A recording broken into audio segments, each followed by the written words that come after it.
America's the greatest country in the world.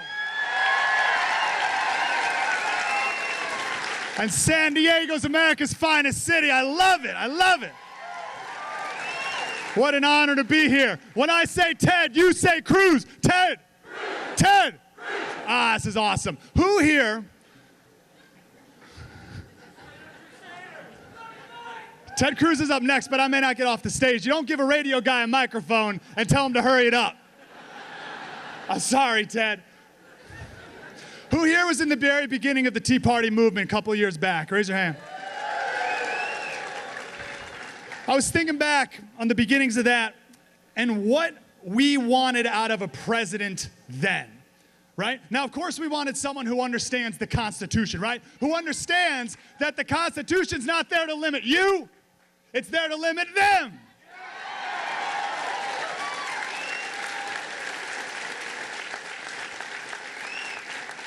Nah, Ted Cruz knows that. That's easy. I'm not going to talk about that. Real quick, Jan mentioned that Ted Cruz is a lawyer and got a couple like hisses from the crowd. But let me tell you this. Alan Dershowitz, y'all familiar with him? Like communist lawyer, like on the left, way over here on this side of the stage. No offense, guys. He's a professor at Harvard Law, right? He said Ted Cruz is the smartest, most brilliant student he's ever had in 50 years. What?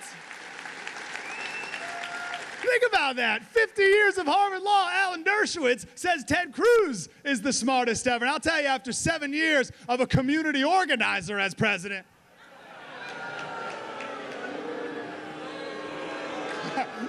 that's my last Obama reference, I promise. But it's time we have a real constitutional scholar. All right, now, understanding our Constitution, that's good. Being smart, that's good. But I want to talk about some life characteristics that I think are important for being president. I want to know if the group of a couple thousand, my friends here, agree. Amen? First thing, oh, I like that. First of all, let's hear it for these people up here, too, by the way.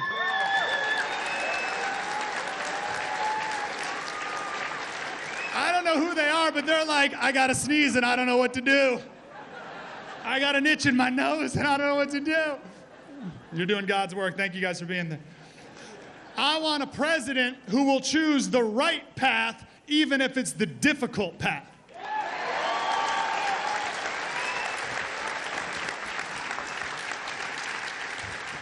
Socrates told the story called The Story of Hercules, and I want to share it here real quick. John Adams wanted this to be the seal of the United States of America. You ready?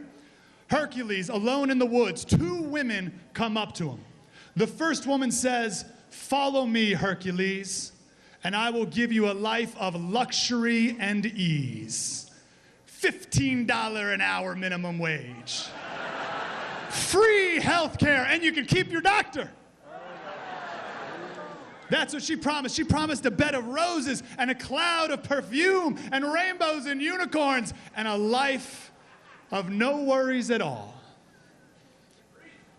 Then a second woman came up to Hercules and said, "Hercules, follow me, but I got to tell you something.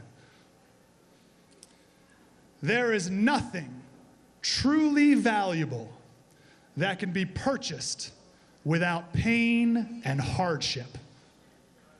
That woman offers the path of ease.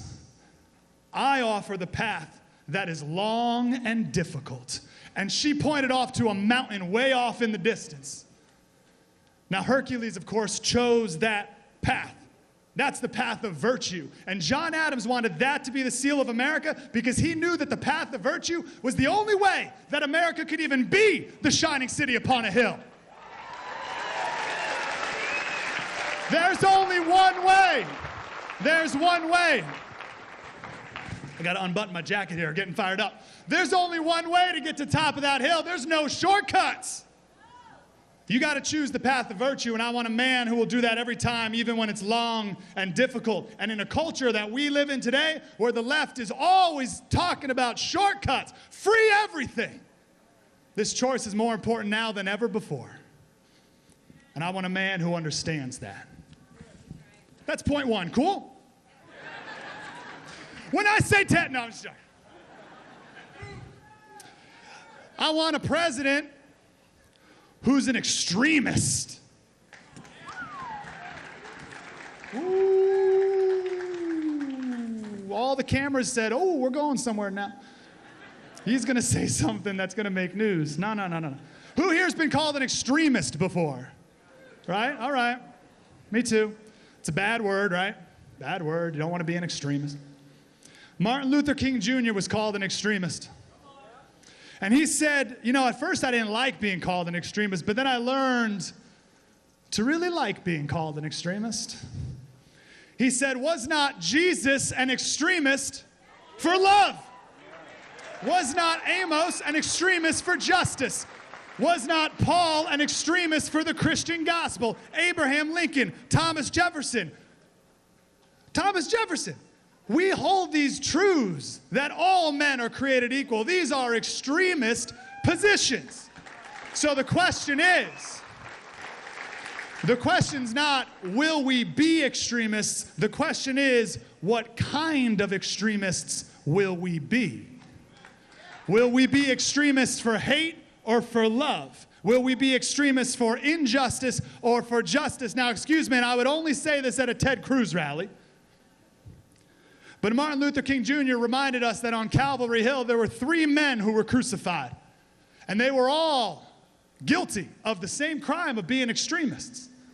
2 of them were guilty of being extremely immoral, and thus they fell below their environment. But Jesus Christ was guilty of being an extremist for love and for hope and for courage, and therefore he rose above.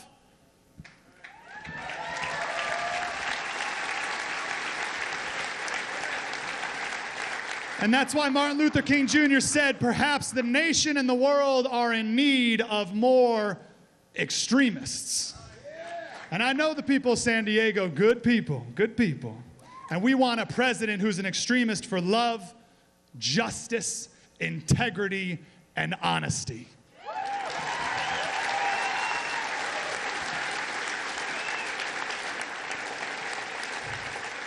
Are you with me? So point number 1, I want a president who chooses the difficult path, right? The right path, even if it's the difficult path. I want a president who's an extremist for love.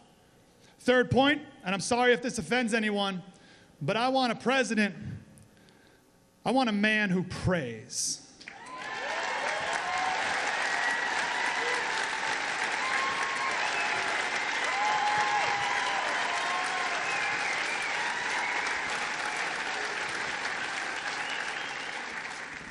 Because a man who prays is a man who is humble.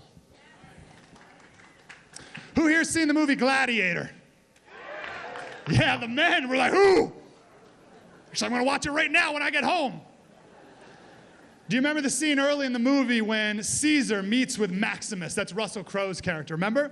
And Caesar says, Maximus, when I die, I want you to be the protector of Rome.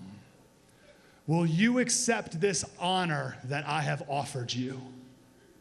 And Maximus says, with all my heart, no.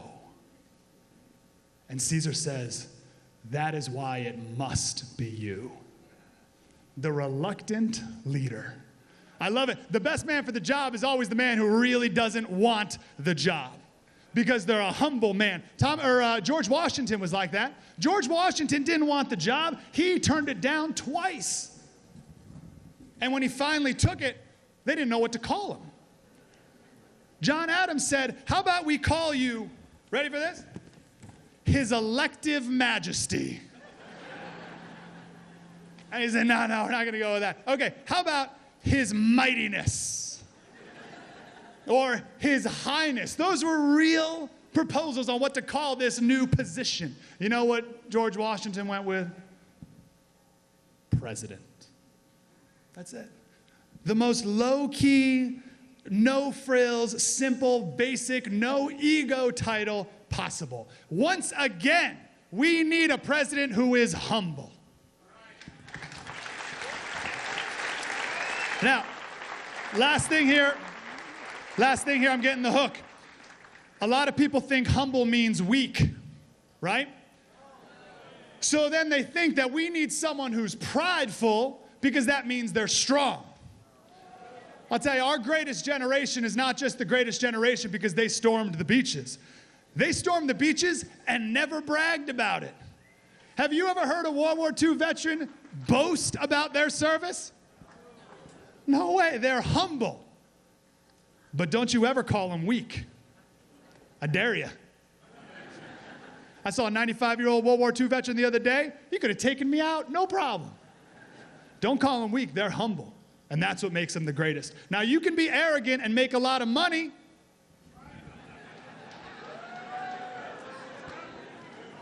That's one definition of success, right? Fair, fair. But you can't be arrogant and lead movements.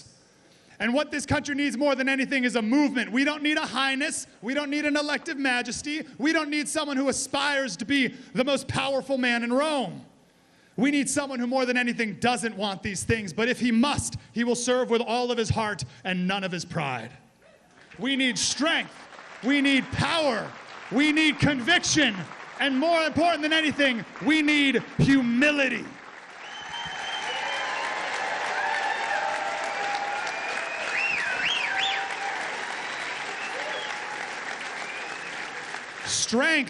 Strength without humility is a tyrant.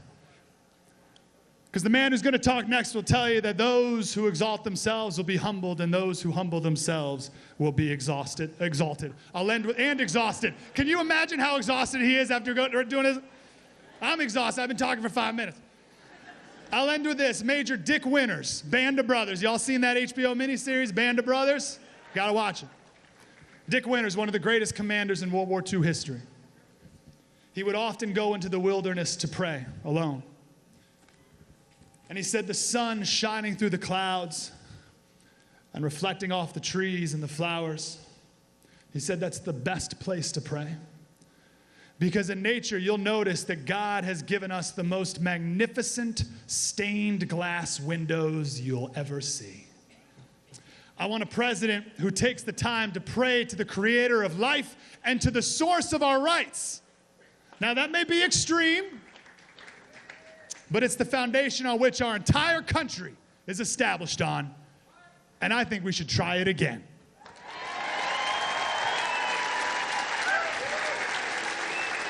So here we go. A man who takes the long and difficult path. A man who's an extremist for truth, and a man who prays, that's who I want as President of the United States, and that's who San Diego wants as the President of the United States.